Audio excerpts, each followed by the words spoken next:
Hey everyone, Skull902 back here for another part of Super Mario World. This is part 5, and in part 5 here we're going to be going through the Forest of Illusion, which the little text blurb, the flavor text, after the last castle, it said that there were some secrets and, trickery and whatnot to be found here in this world. It's a world of mystery, and we're going to find out exactly why in this part.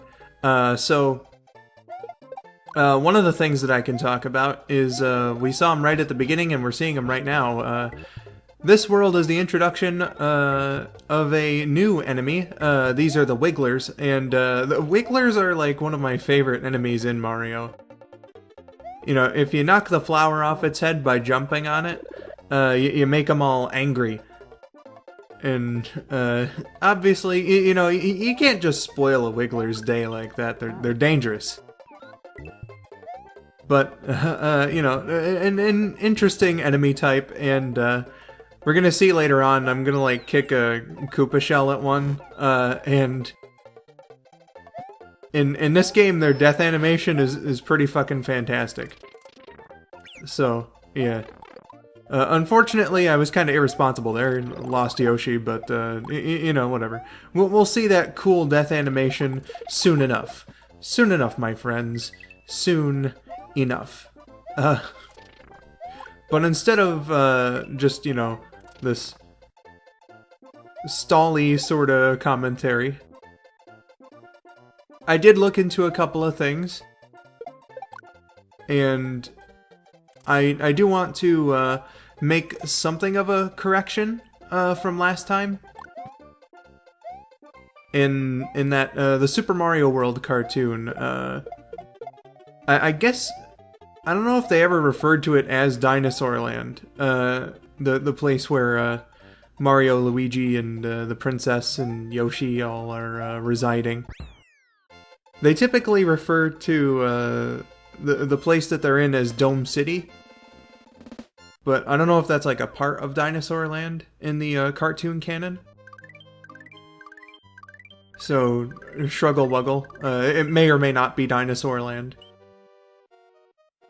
But, like, just the premise of that show, I probably should have gotten into, where, like, it's, like, at some point, after the adventures of Super Mario Bros. 3, Koopa was somehow, like, permanently banished from the Mushroom Kingdom. Like, there's no way this fucker's coming back. And, that counts for the Koopalings as well. Or the Koopa Kids, as the show called them. So, hooray! In celebration, now the Mario Bros. And the princess can take a vacation. Without Toad, but I'll get to that. So they go to Dinosaur Land, or Dome City. Ziddy, huh? That'd be disgusting. They take the vacation, but then they notice, ah, shit. This is where Koopa decided to, set his shop back up, as it were, and make another castle here. And now we gotta save these poor cavemen who don't know much better than like picking in their ears and all this shit. Koopa stooped pretty fucking low with his plans, because like,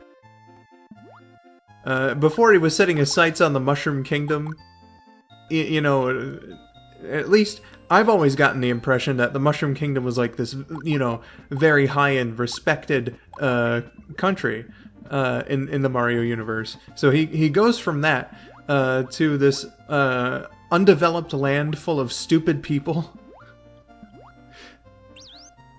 that are like so far behind evolution, like they don't have like anything resembling modern technology. They didn't even have the fucking wheels yet. That was the premise of one of the episodes I watched for this. Like, I gave it a brief mention last time, but Mario and Luigi invented driving, and that was caused by their invention of the wheel. At least, invention to these people. you know, they already had wheels. It's just that the people of Dome City just never had them. But like, you know, that's a pretty fucking low thing to do for Bowser. But the Mario Bros. And the princess and Yoshi, after Yoshi met the Marios, they're all here to help out and everything. So that's all good.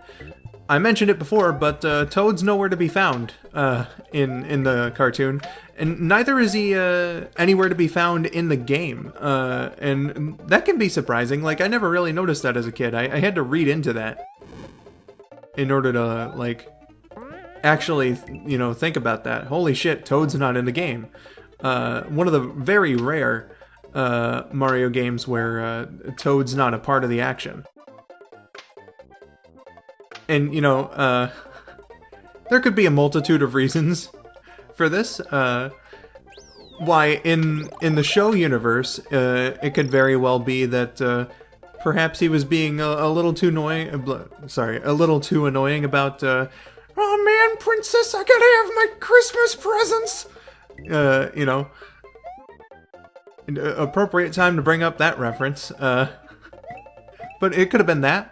In the game universe, it could have been, you know, in accordance with my headcanon, maybe he's got a little bit of a creepy crush on Mario. You know, he doesn't really know how to properly express it, so he just kind of puts on the moves and does it in the most unsettling way.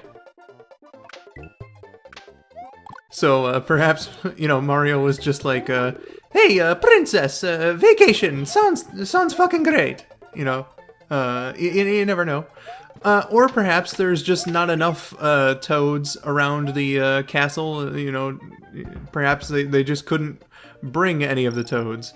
You know, all the rest of them had to keep the castle in good shape in the Mushroom Kingdom while the princess was gone. Who fucking knows?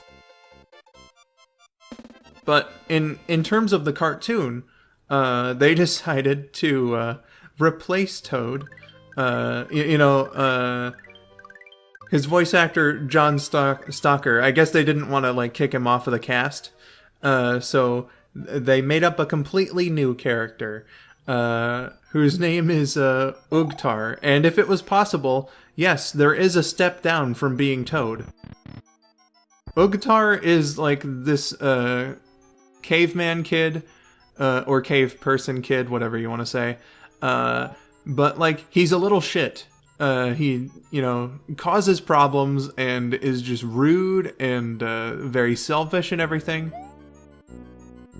He likes to bully Yoshi. Yoshi's seen as, like, another kid of sorts in the Mario World cartoon. Because, you know, he's got, like, a bit of a simple mind.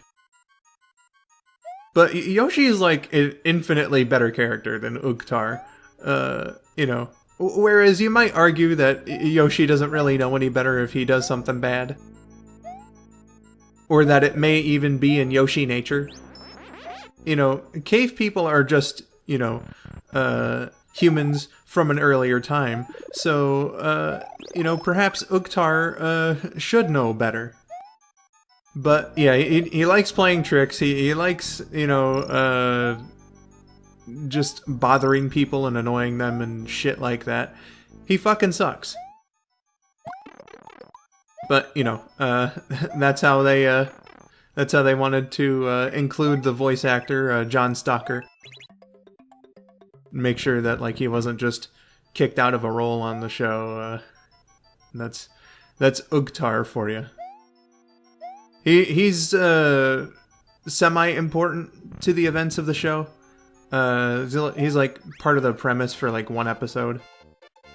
Or no. He's part of the premise for a couple episodes, but he's not like a major contributing player in every episode. There is a Christmas episode where it is kind of a focus on him. And I will get to that at a later point. But yeah, that's basically what I wanted to say about the show in this part. So, final level in this part, and hey, look, Lakitus are back. This one's a bit tricky. a new type of Lakitu here in Super Mario World, where he tries to bait you out with a one-up mushroom, and you know, it's already pretty hard to try and avoid him,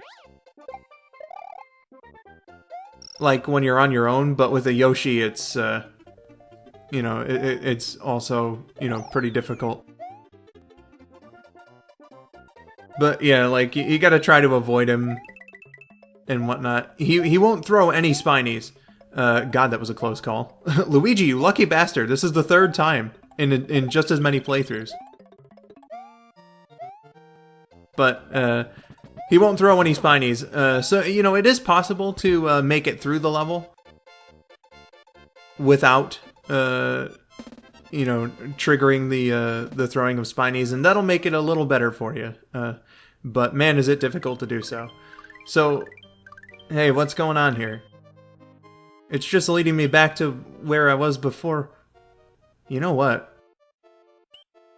I think I was missing something. In the next part of Super Mario World,